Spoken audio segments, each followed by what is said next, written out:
Meskipun menelan kekalahan telak atas timnas Jepang, kesempatan tim nasional Indonesia lolos ke ronde keempat masih terbuka lebar. Skuad asuhan Sintayong harus segera move on dengan mengincar kemenangan menghadapi Arab Saudi. Meraih poin sempurna kontra The Green Falcon bisa memudahkan langkah skuad Garuda di laga selanjutnya, terutama menahan imbang timnas Australia dan menyapu bersih 2 kemenangan melawan Bahrain dan juga Tiongkok. Cetak Gol coba merangkum skema lengkap timnas Indonesia lolos ke ronde keempat sebagai berikut.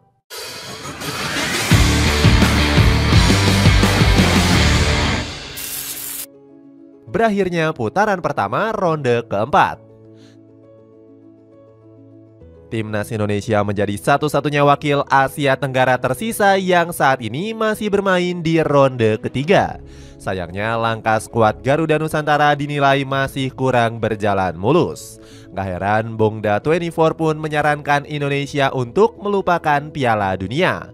Media asal Vietnam ini menilai langkah skuad Garuda lolos ke ronde keempat sangatlah kecil. Bongda menyindir Indonesia seharusnya fokus untuk juara Piala AFF ketimbang harus fokus di ronde ketiga.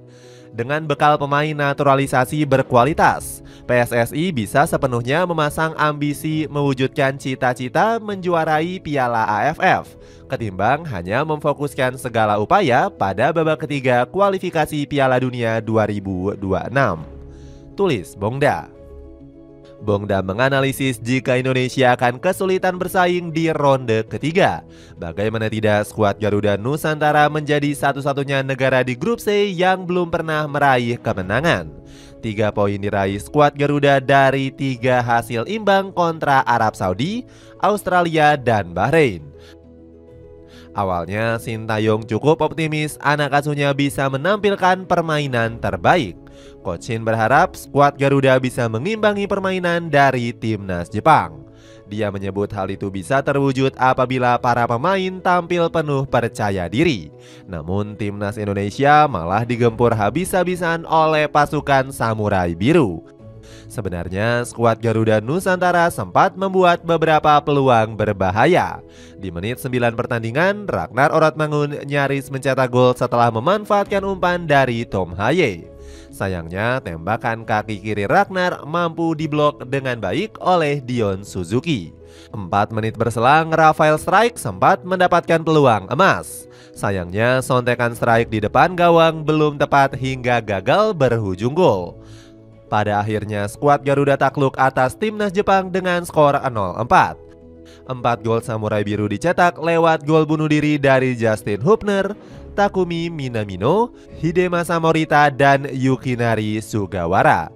Sintayong menyebut kekalahan Indonesia salah satunya disebabkan Oratmangun yang gagal memanfaatkan peluang. Pada awal pertandingan kita punya peluang yang sempurna, tetapi tidak bisa dimanfaatkan peluang itu dengan baik oleh Ragnar. Itu menjadi penyebab awal kita kalah. Mungkin kalau kita bisa mencetak gol terlebih dulu, hasilnya bisa berubah. Tetapi saya tidak mau menjadikan itu sebagai alasan, kata Sintayong. Dalam statistiknya, Indonesia memang kalah segalanya atas timnas Jepang. Bahkan skuad Garuda Nusantara hanya mampu menguasai 33% ball possession. Selain itu, Indonesia juga hanya bisa melepaskan 8 tembakan. Tagar Sintayong out kembali menggema usai kekalahan telak atas timnas Jepang. Para netizen tanah air sudah mulai kehilangan kepercayaan kepada pelatih asal Korea Selatan ini. Para penggemar pun mulai berbicara untuk menyiapkan sosok pelatih baru. Mereka kemudian membandingkan kekalahan sebelumnya atas timnas Jepang di Piala Asia dengan skor 1-3. Para netizen pun menyarankan nama Jurgen Klopp sebagai pengganti Sintayong. Pelatih asal Jerman ini masih menganggur sejak memutuskan hengkang dari Liverpool. Erick Thohir selaku ketua PSSI pun memohon maaf kepada masyarakat Indonesia. Dia menyebut kekalahan ini menjadi tanggung jawab PSSI dan akan mengevaluasi kekalahan tersebut. Lolos jalur langsung yang sulit digapai. Kekalahan telak kontra timnas Jepang membuat peluang timnas Indonesia lolos langsung ke Piala Dunia semakin mengecil. Pasukan Ibu Pertiwi hampir dipastikan sulit menjadi juara grup C. Pasukan Merah Putih minimal harus mengoleksi 23 poin untuk jadi puncak klasemen. Perolehan ini jadi yang paling sedikit kalau kita mengambil acuan dari Arab Saudi di kualifikasi Piala Dunia 2022. Iran bahkan mampu menjadi juara grup A dengan mengumpulkan 25 poin. Timnas Jepang diprediksi akan keluar sebagai juara grup karena sudah mengumpulkan 13 poin dari 5 pertandingan. Negeri Sakura juga menjadi tim yang paling produktif dengan menciptakan 19 gol. Selain itu, pasukan Haji Memoriyasu juga unggul 7 poin atas Australia yang berada di peringkat kedua klasemen. Indonesia sebenarnya bisa menjadi juara grup asalkan mampu menyapu bersih sisa laga grup C. Itu pun dengan catatan timnas Jepang juga harus menelan kekalahan di 5 pertandingan sisa. Skema ini akan membuat timnas Indonesia memperoleh tambahan 15 poin dengan koleksi 18. Namun skema ini dinilai terlalu nggak realistis melihat kemonceran Jepang di 5 laga ronde ketiga. Skuad Garuda dinilai lebih bisa mengincar posisi kedua klasemen. Pasalnya, skuad Garuda hanya punya perbedaan 3 poin dari Australia yang berada di peringkat kedua. Posisi ini dinilai masih lebih realistis dengan mengincar posisi kedua klasemen. Sintayong sendiri mengaku dirinya akan bangkit untuk mengejar peluang lolos ke Piala Dunia. Saya nggak mau beralasan di laga tersebut karena kita kalah. Saya akan melakukan evaluasi dan mempersiapkan pertandingan berikutnya dengan lebih baik lagi. Janji Sintayong. Wajib menang lawan Arab Saudi untuk memangkas poin.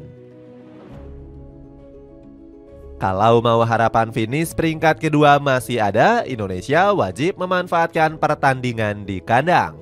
Skuad Merah Putih akan kembali bermain menghadapi Arab Saudi di putaran kedua. Timnas Indonesia diharuskan bisa memenangkan pertandingan lawan skuad Elang Hijau. Target ini realistis apabila melihat pertandingan putaran pertama saat bermain di Jeddah. Pasukan Sintayong secara mengejutkan mampu menahan imbang Negeri Minyak dengan skor 1-1. Itu artinya meraih kemenangan atas Arab Saudi sangatlah mungkin. Jika berhasil menakuk Negeri Minyak di GBK, Indonesia akan meraih 6 poin dari 6 pertandingan. Ditambah lagi PSSI memang menargetkan poin penuh saat menghadapi Arab Saudi. Hal ini disampaikan langsung oleh Ketua Umum PSSI yakni Erick Thohir. Kalau saya ingin setiap pertandingan timnas Indonesia selalu dapat poin, ungkap pria asal Jakarta tersebut. Namun reuninya Hervé Renard dengan skuad Al-Akhdar bisa menjadi batu sandungan. Sejak memimpin, skuad The Green Falcon gak terkalahkan dalam 2 laga berturut-turut. Namun pasukan Sintayong bisa memanfaatkan kegoyahan di tubuh skuad Negeri Minyak. Jika berhasil mencuri 3 poin, maka skuad Merah Putih akan merangsek ke peringkat 3 grup C. Syaratnya Indonesia harus menang dengan skor 3 gol tanpa kebobolan. Sebab kemenangan besar atas Arab Saudi membuat skuad Garuda bisa memangkas selisih gol menjadi -2. Catatan ini akan lebih baik dari Arab Saudi yang punya selisih -4. Jika kalah dari skuad Negeri Minyak, timnas Indonesia harus mengincar posisi ketiga ataupun 4. Pasukan Garuda Nusantara bisa mengunci tiket terakhir ronde keempat. Uni Emirat Arab, Qatar, Irak, dan Oman diprediksi sudah menunggu di ronde keempat. Garuda Nusantara wajib memuncaki klasemen demi merebut tiket lolos yang tersisa. Target realistis imbangi Australia. Langkah berat berikutnya bakal ditempuh skuad Garuda Nusantara saat kembali berhadapan dengan Australia. Kali ini anak asuh Sintayong akan bertandang ke negeri kanguru. Pertandingan ini dirasa sangat berat untuk menjadi laga hidup mati timnas Indonesia. Itu artinya dukungan penuh dari para supporter sangat dibutuhkan untuk menyuntikkan semangat dan moral. Sayangnya pihak The Socceroos malah akan mengurangi kuota untuk supporter Indonesia. Rupanya anak asuh dari Tony Popovic takut jika AAM Park Stadium bakal dipadati oleh kehadiran fans militan Garuda. Alhasil di pertandingan ketujuh ronde ketiga ini, timnas Indonesia disebut hanya berani mengincar hasil imbang. Target ini sangat realistis mengingat Australia mampu bangkit sejak mengganti pelatih. Di bawah asuhan Tony Popovic, skuad The Socceroos nggak terkalahkan dalam 3 laga berturut-turut. Untuk mewujudkan hasil imbang tersebut, Indonesia bisa menggunakan skema counter attack. Kecepatan dari Tom Haye dan Ragnar Oratmangun sangat dibutuhkan skuad Garuda. Selain itu, lini belakang juga diwajibkan untuk tenang agar aliran bola berjalan dengan baik. Skuad Garuda Nusantara nggak boleh kehilangan momentum sedikit pun. Coach Shin wajib menuntut anak asuhnya melakukan transisi bertahan ke menyerang yang efektif dan efisien. Anak asuh dari Sintayong harus bisa rajin memancing lini belakang Australia agar bisa naik ke depan. Adapun strategi serangan balik cepat ini bertujuan untuk mengakali pertahanan rapat tuan rumah. Selain itu, Jay Itzes dan kawan-kawan harus bisa dengan cerdik mengunci pergerakan dari Craig Goodwin. Pasalnya, penyerang Australia satu ini mempunyai kemampuan duel 1 lawan 1 yang bagus. Sejauh ini, Goodwin sudah mengoleksi 3 gol dan 3 assist di babak kualifikasi. Selain Goodwin, Kusini Yengi juga diprediksi bakal menjadi senjata rahasia untuk tim nasional Australia. Pada pertemuan pertama, punggawa Portsmouth FC ini tampaknya sengaja masih disimpan. Oleh karena itu, Sintayong perlu sedini mungkin untuk menganalisis sang pemain. Pasalnya, saat dipercaya sebagai juru gedor, pemain berusia 25 tahun ini menunjukkan ketajamannya. Terbukti Kusini Yengi sudah mengemas 4 gol untuk tim nasional Australia. Hasil imbang melawan Australia menjadi modal penting Indonesia sebelum 2 laga kontra Bahrain dan Tiongkok. Skuad Garuda diprediksi bisa menempati 3 besar jika memenuhi target tersebut. Kemenangan harga mati atas Bahrain dan Tiongkok. Hasil imbang melawan Australia juga bisa menjadi jalan mulus Indonesia di laga selanjutnya. Skuad Garuda Nusantara harus bisa membalaskan dendam kekalahannya menghadapi Bahrain. Skuad The Warriors baru-baru ini terkena karma setelah takluk atas timnas Tiongkok dengan skor 0-1. Ramai-ramai warganet Indonesia langsung menyerbu akun Instagram resmi tim nasional Bahrain. Mereka menertawakan skuad The Warriors yang terkena karma karena sebelumnya telah mengejek Indonesia. Karma itu nyata, kalah di kandang dan kartu merah, ungkap salah satu komentar dari netizen. Seleb skuad Garuda Nusantara juga bisa membalaskan dendam kekalahannya atas timnas Tiongkok. Sebelumnya, kekalahan tersebut disambut sukacita oleh para rival Asia Tenggara. Gak terkecuali warga negeri jiran Malaysia yang mengejek Indonesia sebagai lawan terlemah. Makan bola membandingkan Harimau Malaya yang mampu menahan imbang tim nasional Tiongkok. Malaysia punya resep tersendiri untuk meredam kemarahan Cina. Skuad timnas Malaysia kala itu dilatih Kim Pan-gon tampil gemilang menahan lawan kuat asal Asia tersebut. Tulis Makan Bola. Nggak berharap banyak melawan timnas Jepang. Jika berhasil dengan skema pertama yakni menahan imbang Australia meraih kemenangan atas Bahrain dan Tiongkok, Indonesia sebenarnya nggak perlu terlalu banyak berharap di laga kontra Jepang. Publik tanah air secara realistis harus menurunkan ekspektasi besar mereka kepada pasukan Garuda. Dikhawatirkan tuntutan berat dari supporter akan membuat para pemain Ibu Pertiwi menanggung beban berat. Hal itu bisa berujung pada performa anak asuh Coach Shin yang gak bermain lepas. Timnas Jepang jelas bukanlah lawan yang mudah untuk ditaklukkan begitu saja. Apalagi di pertemuan kedua Samurai Biru bakal bermain di markas sendiri. Namun sepak bola adalah sebuah permainan yang sulit ditebak. Skuad Garuda dinilai masih punya harapan menahan imbang timnas Jepang.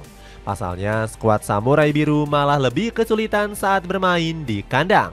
Terbukti Australia mampu menahan imbang timnas Jepang dengan skor 1-1 saat bermain di Saitama Stadium. Uniknya, Jepang malah lebih garang ketika melawat ke markas lawan.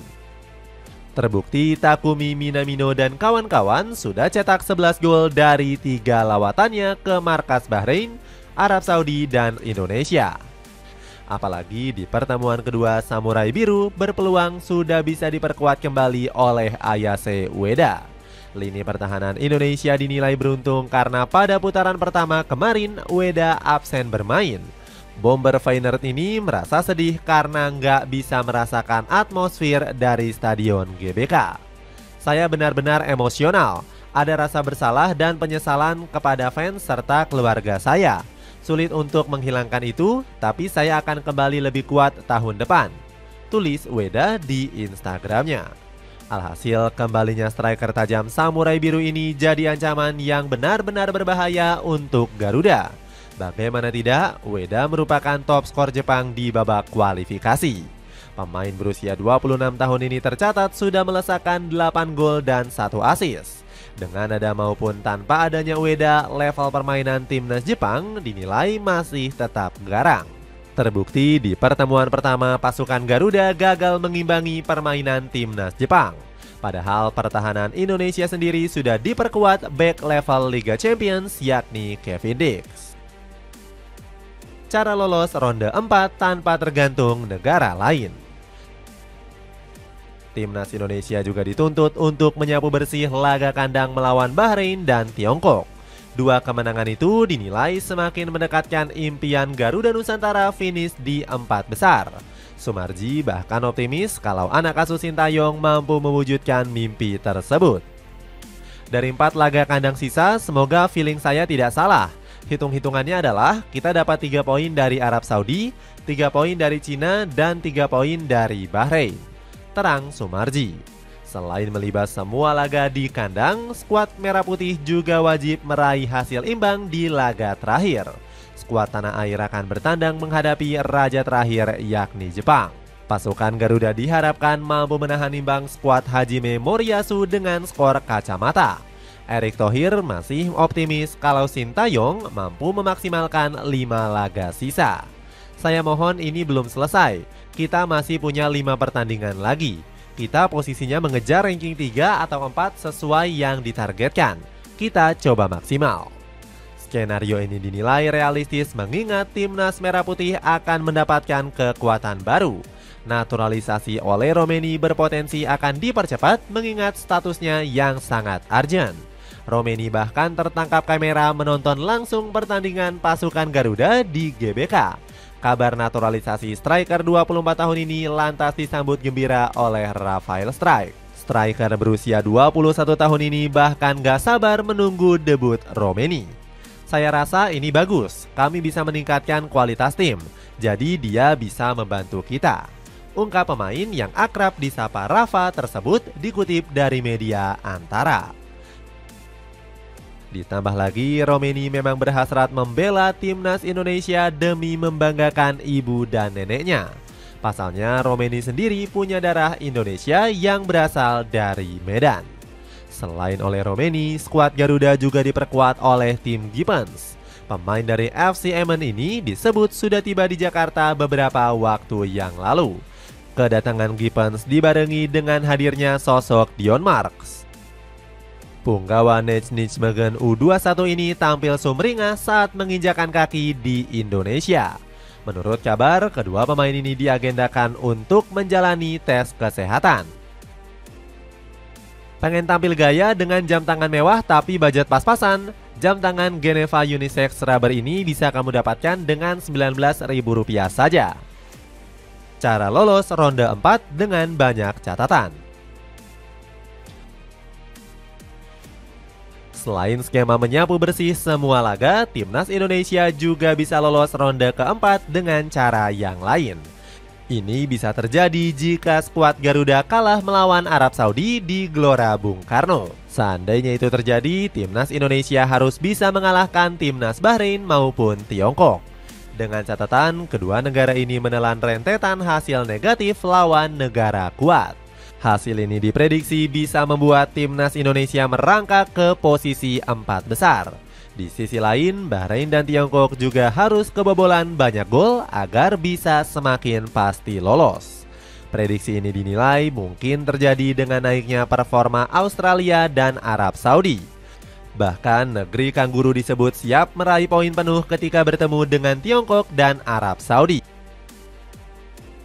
Sang pelatih Tony Popovic ingin meraih hasil positif di sisa laga Australia.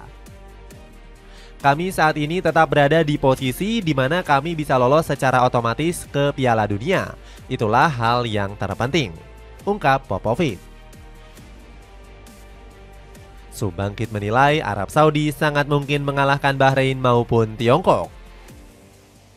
Permainan Arab Saudi sangat efektif, transisi menyerang dan bertahan rapi. Saat diserang Australia, mereka sabar dan hanya menempel lawan tanpa bikin pelanggaran, tutur Subangkit. Namun timnas Indonesia dinilai harus bisa lebih fokus untuk mengalahkan Tiongkok. Pasalnya, Kesit Budi Handoyo menyebut kalau negeri Panda bisa menjadi kunci untuk lolos ke babak selanjutnya. Cina berhasil memetik kemenangan keduanya kontra Bahrain. Mereka sudah terbilang lebih mengerikan dibandingkan Bahrain, ungkap Budi Handoyo. Itulah ulasan cara lengkap Indonesia lolos ke ronde keempat kualifikasi Piala Dunia 2026. Bagaimana pendapatmu? Apakah skuad Garuda masih mampu mewujudkan mimpinya masuk ke Piala Dunia 2026? Atau justru skuad Garuda harus angkat koper lebih cepat? Coba tulis pendapatmu di kolom komentar di bawah ini.